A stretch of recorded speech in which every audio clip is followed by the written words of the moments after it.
Welcome to It Depends, a sales tax podcast by TaxConnex.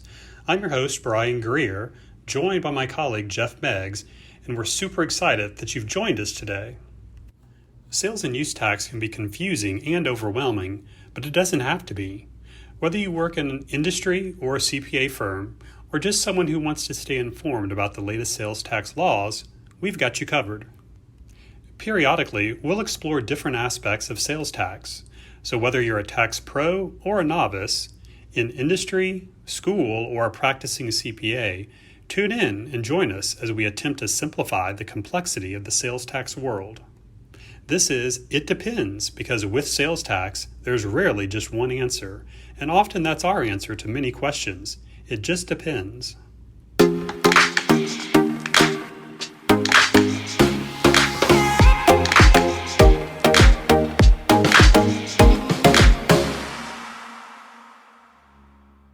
I'm Brian Greer, and I'm joined here with one of my partners, Jeff Meggs. If you're not familiar with TaxConnex, I'll give you just a kind of a quick overview of our firm. But we do specialize in we often say sales tax, but it's really the transactions tax arena. Of course, telecommunications tax being a big vertical market and focus for our business. But we provide really two different types of services here at TaxConnex. One is a consulting or advisory type of service. So a lot of times we're talking with telecom service providers, just helping them understand what their tax requirements are on a state and local basis. And then we also work on a ongoing basis in terms of providing a compliance outsourcing service where we prepare and file all of the various telecom returns, including the regulatory reports, the state level filings, all of those fun local utility user taxes, 911 fees, all of those taxes we report and file for our clients.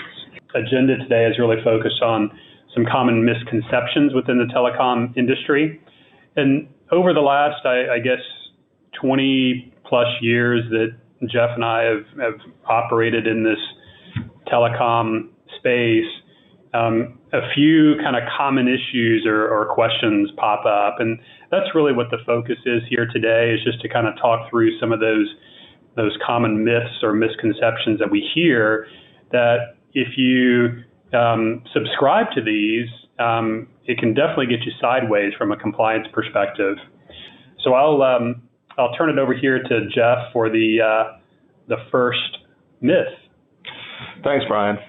Yeah, as Brian said, we've probably experienced multiple times each of these sort of myths as they've been outlined here in the agenda. The first one is probably a little bit more simple and probably not something that's caught most of our participants today off guard, but is voice over internet protocol delivered over the internet tax-free, because it's basically over the internet.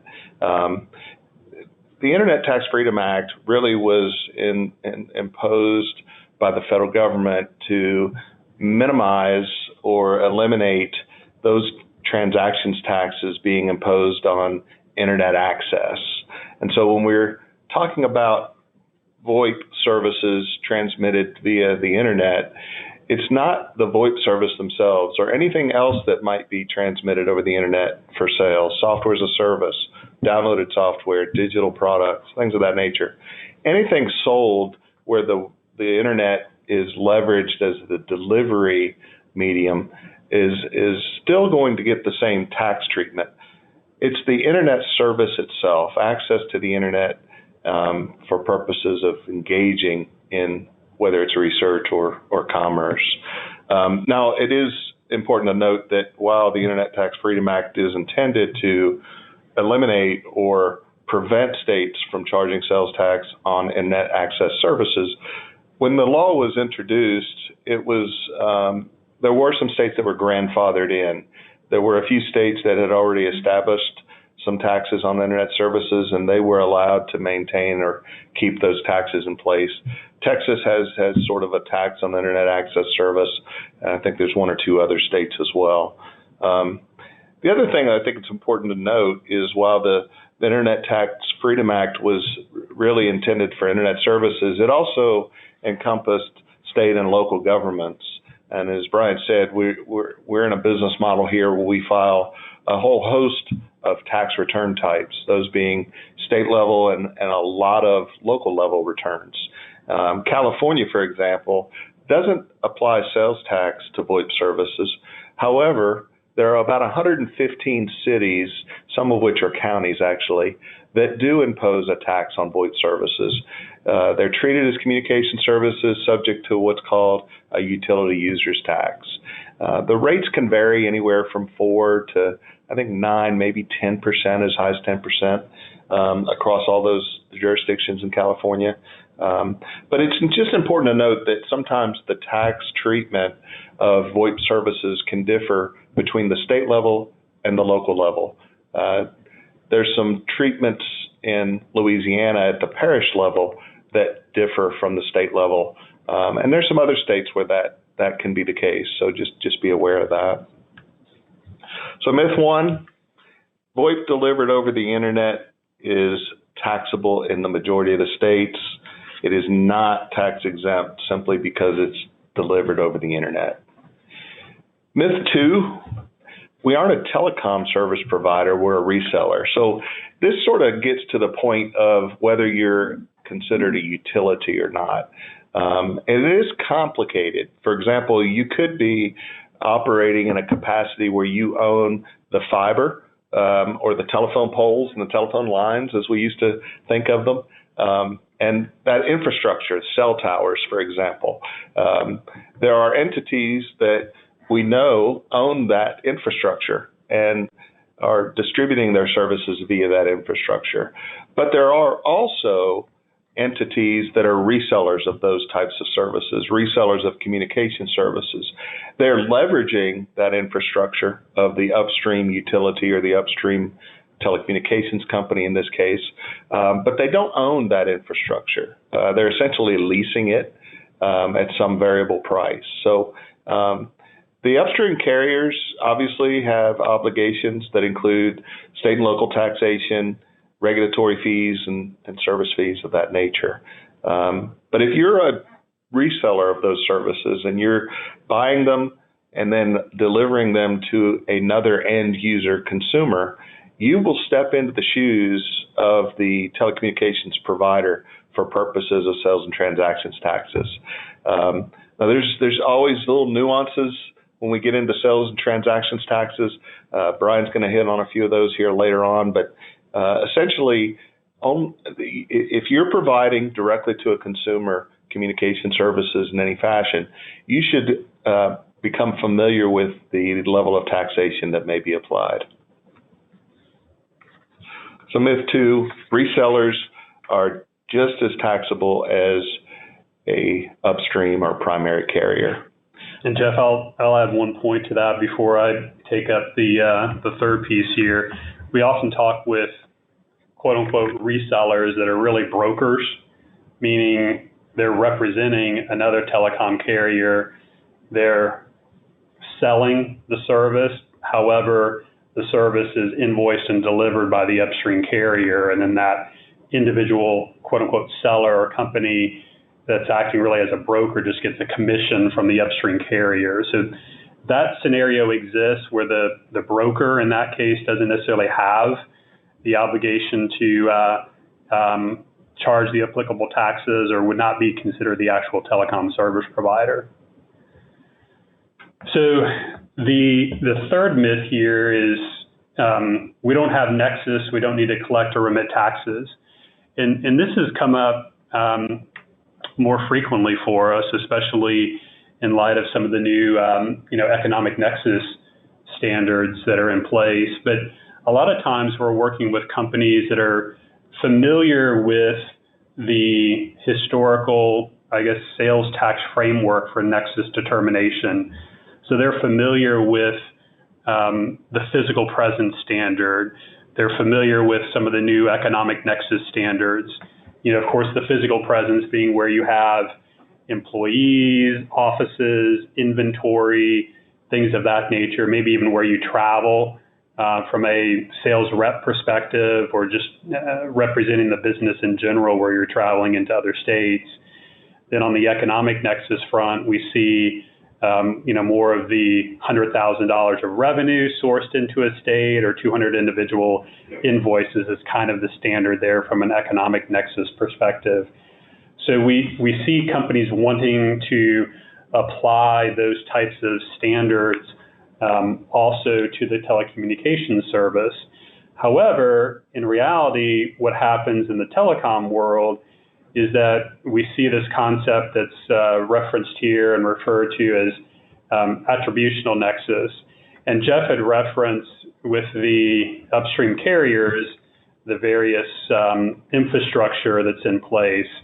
So you've got towers and fiber and switches and all of this equipment that's representative within a particular state that enables the service provider to deliver their telecommunications service within the state. And so what the states have done is they've said, even though you don't own any of this infrastructure, we're going to essentially attach that infrastructure to you, and where you're utilizing and leveraging that infrastructure, we're going to deem that you have nexus and therefore have the obligation to collect the applicable taxes. So a lot of times when we enter into these discussions with companies that are providing telecommunications services, we typically like to start in most scenarios with a nexus evaluation to identify what obligations a client may have. However, from a telecom perspective, the nexus evaluation gets really streamlined to a large extent, where we say, essentially, wherever you have customers, you're deemed to have nexus, and you're deemed to have the requirement to collect and remit the applicable taxes. So it creates complications for a business, especially one, maybe a managed service provider that's been installing cabling and networks within businesses for the last 10 or 15 years. Now all of a sudden their nexus footprint changes because they're delivering telecommunications services. Now all of the sales tax related items, or all of the historical services and products that they've sold that maybe they didn't have nexus historically, now they have to start charging sales tax on all of those items as well, because the delivery of the telecom service has created this attributional nexus and this requirement to collect and remit the applicable taxes. We still look at this from a practicality perspective as well, meaning we always want to be aware of the materiality of what this is for a business. And we may not necessarily want to collect and remit and register and do all of those compliance activities for a few dollars of tax, but the awareness of the risk is relevant to make sure that we're monitoring that and making sure that we're keeping up with that, so to speak. The next piece here, and again, we hear this one quite frequently, and it's really related to the reselling activity, where most of the companies that we're working with, they're not the first carrier. I don't know if that's the right terminology, but it's not the AT&T. It's not the major carrier that actually owns the infrastructure. Most of the companies that we're working with are these resellers that are essentially buying minutes or buying some type of bandwidth, some type of service from the upstream carrier, and then selling it downstream. The best way, I think, to think about this in terms of whether the service provider is the upstream service provider in this case is really handling the taxes or not, I try to simplify it and just think of it in a traditional tangible personal property scenario, meaning if you are a retailer and you're purchasing tangible property to sell in your retail store, you're typically issuing some type of resale exemption certificate and purchasing those items on a tax exempt basis. with the expectation that you're going to charge the applicable taxes when you sell those to whomever you're selling to. Now, what could happen is you could say, even in that tangible personal property scenario, that, hey, my upstream carrier or my vendor is charging me the sales tax, so therefore I'm only going to charge the sales tax on the markup. I've already paid the sales tax once. On the wholesale amount, I'm just going to charge sales tax on the markup piece of it. What ends up happening, the risk that a company runs in that scenario is that you get audited at some point in the future, and the auditor is going to assess you for the full amount of sales tax due on the retail transaction and force you to get a refund from your vendor where you've paid essentially that sales tax in error. That can work to some extent, but if you get too far down the path and you've got a vendor that only allows you to go back 6 months or 12 months to claim a refund, now you're at a major disadvantage because you have paid the tax to the vendor. You can't get the refund to satisfy the audit claim. The same thing happens here from a sales tax, from a telecommunications services perspective, is that in theory you should be purchasing on a tax-exempt basis and charging the applicable taxes to your customer. The challenge, or another challenge associated with telecom specifically here, is that rather than only dealing with sales tax in the tangible personal property example, we're dealing with a lot of different tax types. So you've heard us reference, of course, the sales tax, but there's also a communication services tax. There are 911 fees. Jeff mentioned the utility users tax in California. There are right-of-way fees in Texas. Missouri has local license taxes. Every one of these tend to require a different exemption form rather than just a single sales tax exemption. So a lot of times when you're working with your upstream carriers, they tend to have these exemption packages that they deliver to you that are very overwhelming, and I've seen some of those that are 40, 50 pages long with the different exemption certificates for the different states and the different tax types that you have to fill out. So, but again, the same concept exists here, where we should be buying on a tax-exempt basis and then charging, collecting, remitting the applicable taxes. Now there is, and you see here highlighted on the screen, there is a potential exception to the scenario in terms of, hey, our service provider is handling the taxes for us. There is the USF, the Universal Service Fund fee, whereby in certain situations, it is appropriate for your upstream carrier to manage that for you, meaning they would charge you the applicable USF fees. You would pay those to your upstream carrier, and they would remit those directly to USAC. That is the case as long as you're considered de minimis for USF purposes. So then the question is, well, what is de minimis? De minimis is someone that has less than $10,000 per year in contributions to the USF fund. So if you're de minimis, and we'll talk specifically about how to calculate that, but if you are de minimis, you would still need to be registered and you would file zero due reports with USAC, but you would not be considered a direct contributor to the USF fund. You would pay those USF fees to your upstream carrier, and they would remit those directly to USAC. So de minimis, in terms of the $10,000 of annual contributions, the way that's figured or determined is to take the $10,000 and divide it by the current quarter contribution factor for USF purposes. For Q2 of 2023, it's scheduled to be 29%. So what you would do is you would take your $10,000 de minimis line or threshold, divide that by 29%, and you get somewhere in the range of about $34,482. I didn't do that in my head. I had that written down beforehand. So you then so that would be potential assessable revenue.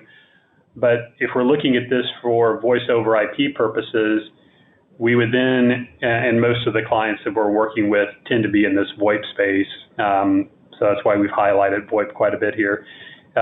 You would then apply the safe harbor provision, which says 64.9% of your assessable revenue would be subject to USF. So take that 34,482, divide that by the 64.9% safe harbor, and that's $53,130. So basically, if you're a VoIP provider and you have $53,000 of VoIP revenue over the course of the year, you're now considered non-de minimis. If you're under $53,000, you can get there pretty quickly. If you're under that $53,000 of VoIP revenue over a 12-month period, then you would be in that de minimis category, and your USF would be paid to your upstream carrier.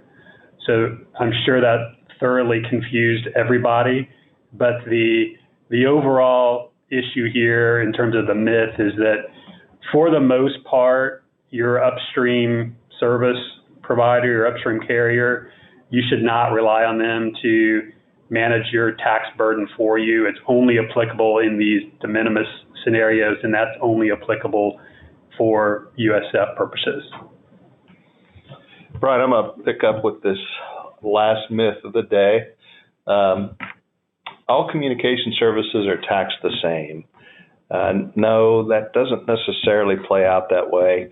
The complexity around telecommunication services when it comes to state and local taxation is a combination of things. It's a combination of multiple or multitude of tax types, different tax rates, but then the fact exists that there's just a multitude of service types that are out there, whether it be the difference in technology between VoIP, traditional landline, or wireless, or whether it be the core service offering or the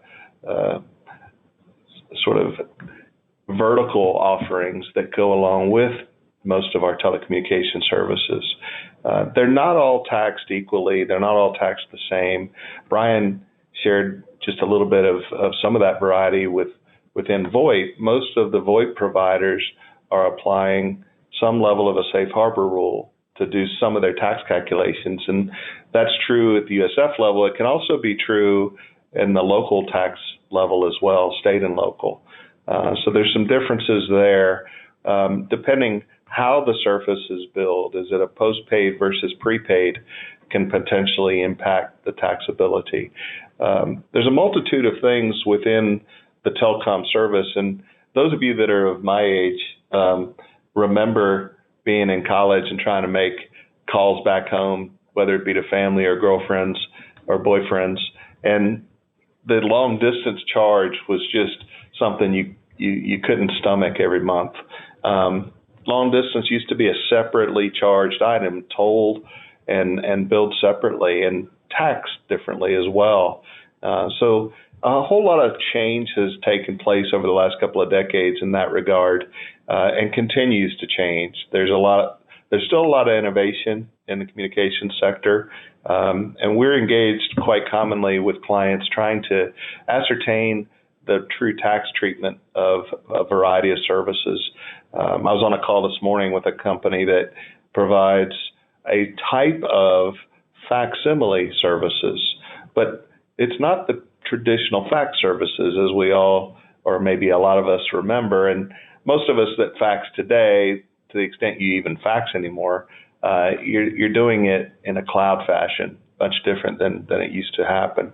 So that brings in some other factors, challenges, and tax treatments. So it's important to understand that there can be and are generally a variety of service types that have to be taken into consideration, some of which are taxable, some of which may be exempt.